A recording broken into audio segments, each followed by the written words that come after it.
मेरा पीरियड आ गया है तो करवा चौथ का व्रत आप मैं कैसे रखूंगी। दोस्तों आप लोगों को मैं बारी बारी करके हर बात बताऊंगी कि यदि आपका पीरियड है तो आपको किस तरीके से पूजा करनी है और क्या करना है। नमस्कार दोस्तों करवा चौथ का जो त्योहार है वो सुहागन स्त्रियों के लिए बहुत ही खूबसूरत त्योहार है।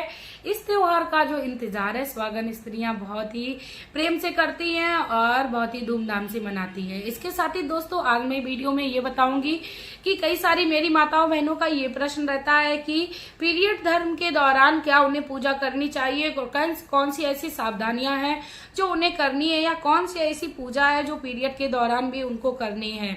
दोस्तों इसी से संबंधित आज मैं अपनी वीडियो में बात करने वाली हूँ। तो करवा चौथ से संबंधित है तो मेरी प्यारी माताओं बहनों आप लोग वीडियो के एंड तक बने रहिए, वीडियो को बिल्कुल भी स्किप ना करें।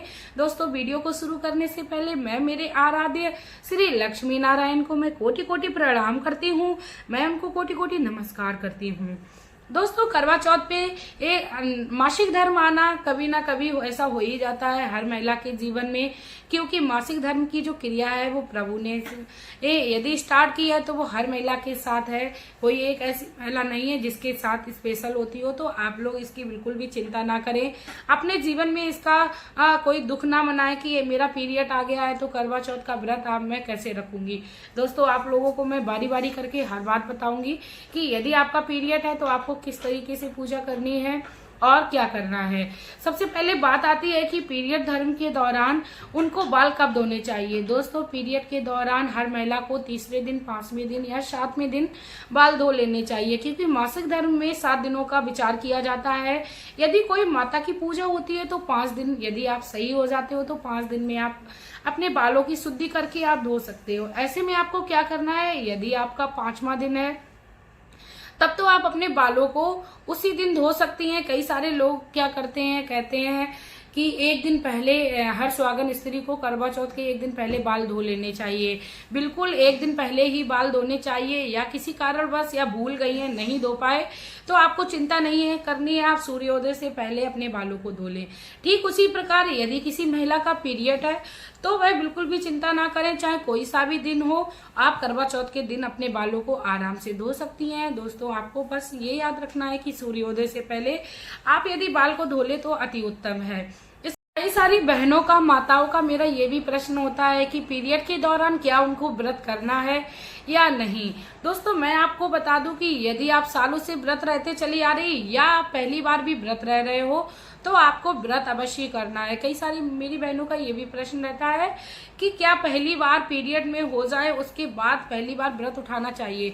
बिल्कुल उठाना चाहिए, क्योंकि यदि एक बार व्रत रह जाता है तो बार बार अड़चने आती रहती हैं। तो इसीलिए आप पहली साल में ही करवा चौथ का व्रत उठा लीजिए, चाहे आप पीरियड के दौरान हो। दोस्तों आपको पूरे दिन व्रत करना है, जैसे करते हैं आपको उसी तरीके से करना है। उसके बाद शाम को अब प्रश्न आता है कि पूजन जो है वो कैसे करनी है। दोस्तों यदि आपका 5वां दिन है तब तो आप अपने बालों को धो के करवा माता की पूजा और इसके साथ ही आप माता गौरी की पूजा कर सकती हैं, अपने हाथों से कर सकती हैं।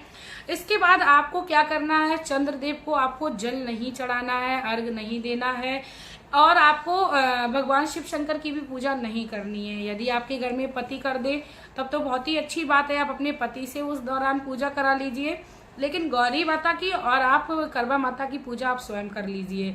यदि आपके थोड़े कम दिन है तो आप किसी ही अपनी दिबरानी से करा लीजिए, जेठानी से करा लीजिए, या आपके आसपास में जो भी महिला है जो आपकी मदद कर सकती है आप उनसे पूजा करा लीजिए।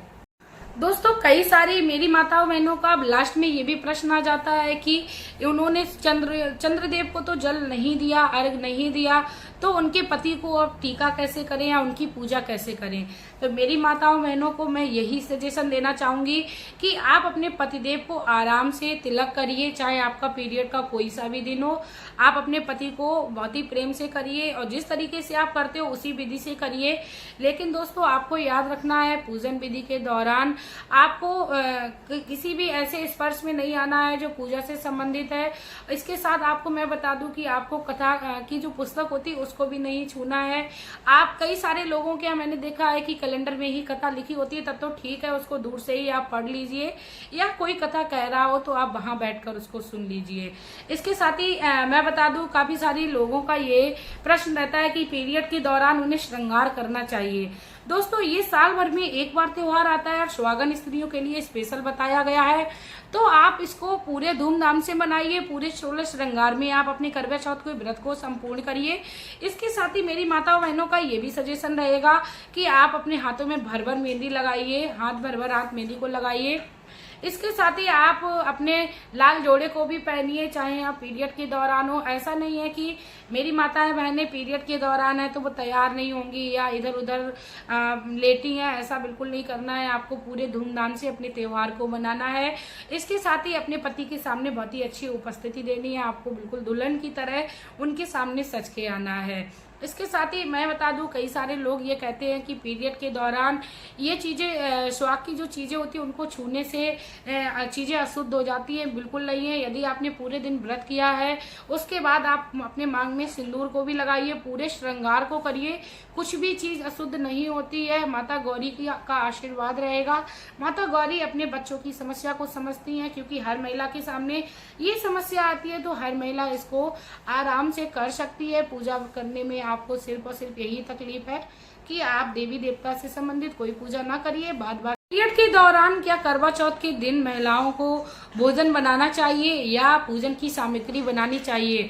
दोस्तों आजकल का समय ही ऐसा है कि अपने लोग गांव से निकलकर शहर में रहने लगे हैं, या कई सारे लोग गांव में ही रहते हैं तो उनके घर में कोई ऐसा नहीं है जो घर में काम कर ले या उसको कोई मदद कर दे। तब ऐसे में आप लोगों को किसी भी प्रकार का अपने मन में संदेह नहीं लाना है। आप अपने घर में आराम से भोजन बनाइए। इसके साथ ही आप पूजन की भी सामग्री बना लीजिए और प्रभु से माफी मांग लीजिए, हे माता मेरी मजबूरी है तो मैं ऐसा कार्य कर रही हूँ, यदि नहीं करूंगी तो बिल्कुल ही काम वो बंद हो जाएगा। इसीलिए आपको विनती करने के बाद अपने घर में पूजन की सामग्री भी बनानी है और सबके लिए खाना भी बनाना है, जो भी आपके यहाँ बनता हो। दोस्तों काफी सारी जगह पर कढ़ी चावल और कई सारे दही बड़े आदि बनाए जाते हैं। सबके यहाँ अलग अलग प्रावधान होता है, तो आपके यहाँ जैसा होता हो दोस्तों आप वैसा कर लीजिए। कई सारे लोगों के यहाँ सरगी का प्रावधान होता है। कई सारे लोगों के यहाँ सासू माँ जो होती हैं वो बहू को सरगी देती हैं, या कई सारे लोगों के यहाँ ऐसा होता है जो बहू जो होती हैं वो सास को बायना या सरगी देती हैं। तब ऐसे में क्या करना है, आपको पीरियड के दौरान उन कार्यों को कर लेना है।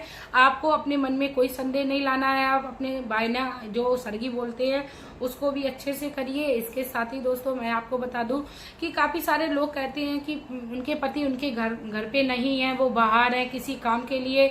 तब ऐसे में कैसे व्रत को संपन्न किया जाए? तो आपको क्या करना है, आपको पूजन विधि कर लेनी है, अच्छे से चंद्रदेव को अर्घ दे देना है। उसके बाद आपको अपने पति से वीडियो कॉल पे बात कर लेनी है, या किसी कारण बस आप बात भी नहीं कर पा रहे हो तो आप उनकी फोटो को देखकर अपने करवा चौथ के व्रत को पूर्ण करिए। और जब आप खाना खाने के लिए बैठे तो उनका ध्यान कर लीजिए और आप अपने खाना को खा लीजिए। यदि आपके पति पास में है तो आप पीरियड के दौरान भी उनके हाथों से ही पानी पीजिए, और संभव हो जाए तो एक बाइट भले ही एक और खाएं आप खाना, उनके हाथ से खाना भी खाइए। अब जो सबसे महत्वपूर्ण बात है वो आप लोगों को याद रखनी है। कई सारी जगहों पर हमने देखा है कि लोग समुदाय में मतलब सभी लोग इकट्ठा होकर एक जगह पूजा करते हैं। यदि आप उस दौरान पीरियड से हैं तो आपको ये बात बहुत ही अच्छे से याद रखनी है कि आपको उनके स्पर्श में बिल्कुल नहीं आना है, और आपको उनको बता देना है कि मुझे इस तरीके से पीरियड आ रहा है तो मैं आप लोगों को नहीं छूऊंगी। और आप भी उनसे दूरी बना के रखें, क्योंकि अनजाने में हो सकता है वो आपको छू ले, लेकिन उसका जो पाप है आपको ही लगेगा। आप ऐसा काम बिल्कुल ना करें उनको। दोस्तों करवा चौथ पे मासिक धर्म से संबंधित जो भी जानकारी मेरे पास थी वह मैंने आप लोगों को दे दी है। यदि आप लोगों को मेरी ये जानकारी अच्छी लगी हो तो प्लीज आप लोग मेरे चैनल को सब्सक्राइब कर लीजिए, वीडियो को लाइक कर दीजिए और कमेंट बॉक्स में जय करवा माता का प्यारा सा कमेंट कर दीजिए। इसके साथ ही दोस्तों मैं आप लोगों से ये कहना चाहूंगी कि आप लोग वीडियो को भी शेयर करिए, क्योंकि करवा चौथ आने वाली है। जानकारी हर किसी को होनी चाहिए, हर माता बहन के पास जानकारी समय पर पहुंचनी चाहिए, क्योंकि ये कई सारी मेरी माताएं बहनें ऐसी जो होती हैं जो परेशान होने लगती हैं, कहती हैं मेरा पीरियड आ गया तो अब मैं क्या करूं, मुझे कोई ऐसा सजेशन देने वाला नहीं है। दोस्तों आजकल डिजिटल का जमाना है तो आप उसका फायदा उठाइए और अपनी ये जानकारी है जन जन तक पहुंचाइए। हर किसी को जागरूक करिए कि आप इस दौरान पूजा को किस प्रकार करें। इसी के साथ दोस्तों अब मैं वीडियो में आप लोगों से लेना चाहूंगी विदा। आपका प्यार और कीमती समय देने के लिए धन्यवाद।